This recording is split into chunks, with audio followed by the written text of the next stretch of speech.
Hello, this is a supplement, a sort of addition to the main message which is on the website for today.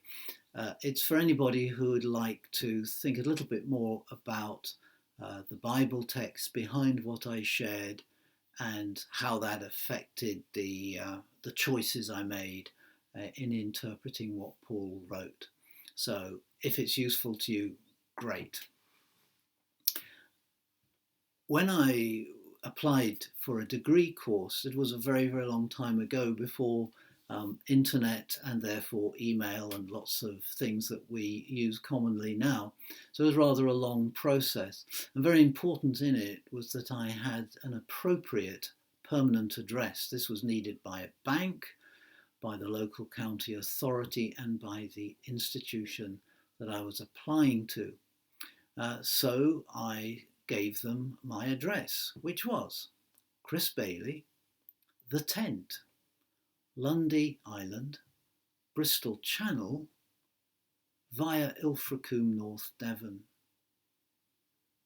I didn't really think anybody would accept an address from an island in the middle of the sea from a tent.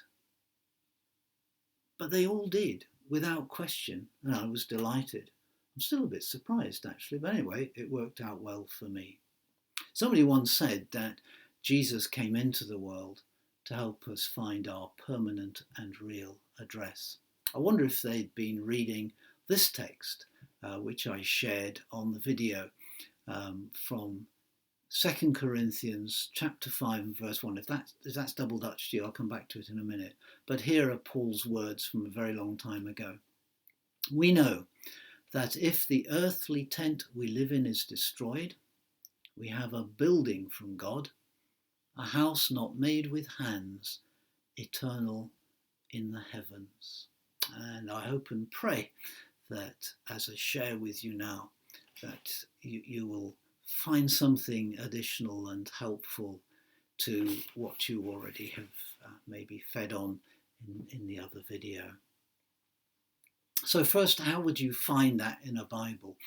Well, this is 2 Corinthians or 2 Corinthians, and it's a section of the Bible that you can find in the second half of the Bible, the New Testament. If you don't have a Bible, no worries at all. All you have to do is enter 2 Corinthians 4, or if you want, 2 Corinthians 5 in Google or another search engine, and it will take you to the words. So you can find it that way if you prefer. Now, I said that my degree application took a long time.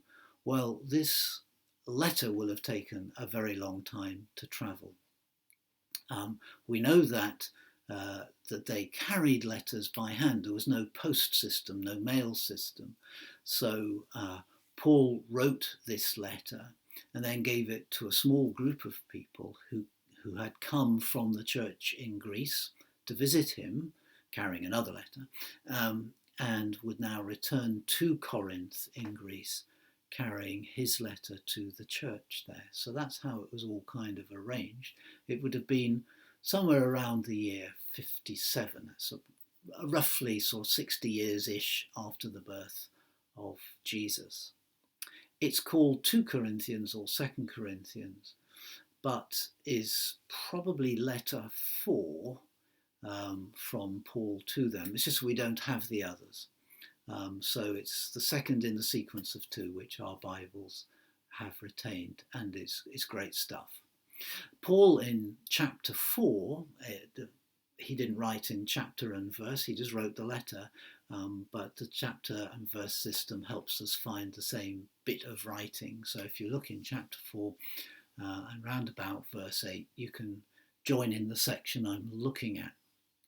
He's talking about the struggles that he and those who work with him have in sharing the message of Jesus in a world that doesn't like it, in a world that actually persecutes people for doing it, in a world where it involves travelling in dangerous circumstances and where you can become very unpopular very easily and very far from home, and the consequences can be very bad. So he's talking about the struggles. Verse 8 you can find what he's saying of chapter 4, verse 8. We are afflicted in every way, but not crushed, perplexed, but not driven to despair, persecuted, but not forsaken, struck down, but not destroyed. Maybe that, for you, as it does for me, sort of resonates a bit with the coronavirus concerns that we all have and what's going on in our world. Affliction in every way, perplexity, a kind of persecution. People say, we're at war with the virus and so on. And struck down, which is certainly what's happening to some and probably is the fear of very many. So I'm thinking that Paul talking about his struggles may help us think about our own. And he goes on to say that hard as his life is and hard as their work is, these terrible struggles they're going through, if weighed in a scale of importance and significance, turn out to be nothing compared to what God has promised us. So he goes on to say this, and there's some glorious wording in this. We do not lose heart. Even though our outer nature is wasting away, our inner nature is being renewed day by day. So even though we're getting older, even though we're struggling, even though we're attacked, even though we're frightened, even though all the bad stuff, actually, in a deeper sense, even as we are failing and fading and struggling and suffering and ultimately dying, by God's grace in the Spirit, we are being renewed within daily. It's great because he goes on to say about these terrible sufferings that he endures. For this slight momentary affliction, that's brave talk for what he was putting up with. For this slight momentary affliction is preparing us for an eternal weight of glory beyond all measure. I love that way that he has with words. An eternal weight of glory beyond all measure. He said that's what motivates us. That's what we're thinking about. Yes, we're suffering. Yes, we're in pain. Yes, we're scared. Yes, we don't like it. Yes, we long for it to stop. But when we weigh it in the scales, on the one hand, we have the suffering that we go through in this tent, this body, this life that we have. And on the other, an eternal weight of glory beyond measure. And he says, when you put it like that, there's no doubt as to the fact that we have extremely good news. He's not saying that the pain doesn't count, far from it. And he's not saying, look, you just endure pain till it stops and then it's great. He's saying something more about the pain than that in this verse. He's saying it's preparing us, that actually the pain takes us into a process that's not pointless. It's actually good in its outcome. He doesn't mean that pain is good, only that it brings to us an opportunity for personal development and learning that's actually worthwhile. I'm very fortunate and I've had very little pain in my life, but I can bring to mind a time which seemed to go on forever. It didn't, but it seemed to, of intense pain and struggle to live. It was very, very unpleasant. And I wouldn't ever want to go through it again or wish it on my worst enemy. But it was in that place that I could learn some things that I can't learn on a happy, easygoing day, that I can't learn through prosperity and all the deceptions of wealth and the things that the world would teach me to value and count and use to depend upon. I can't learn those things there. Some things are only learned in distress. And so Paul is not saying, well, pain is good because it teaches you stuff. He says pain is bad, it's horrible, but whilst you're there is even good to be found in the lessons. And neither is Paul rubbishing this life by calling it a tent. He's a tent maker, and he values tents. He's got pride in his workmanship. What he's thinking is, I sit there day by day and I sew together cloth and I construct a tent to the best of my ability. But what is that compared to what God creates in eternity, which is also a dwelling place for me? I create a dwelling out of cloth. God creates a dwelling out of eternity.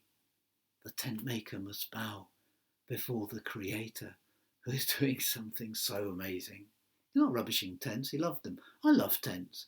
Tents have been to me an opportunity to get out and about to places I could never stay in otherwise. A base for some great family times, a base for bird watching, a base for lots of expeditions and fun and good stuff. I love the tent. And the tent I was speaking from in the other video is designed and built to withstand storm, but it cannot last forever because tents don't and human beings don't. And coronavirus brings to us the threat of loss of ourselves, of people we love, or the loss of the functioning of our community or our society. Our country may go on shut down. I may be stuck at home, unable to go out and test my tent, or whatever. There may be all kinds of anxieties and troubles around. There may be economic loss and all kinds of struggles to get back up on our feet. All those things are real threats. But Paul says, look, do a bit of a balancing thing. Think about all that suffering and trouble. And then think about the eternal weight of glory. Jesus also used this picture of the permanence of God's dwelling as a house. And John in his Gospel, in chapter 14, takes us into a conversation where Jesus says this to his friends on the night just before he himself goes into the most acute suffering and ultimately death. He says to them, "In my Father's house are many rooms.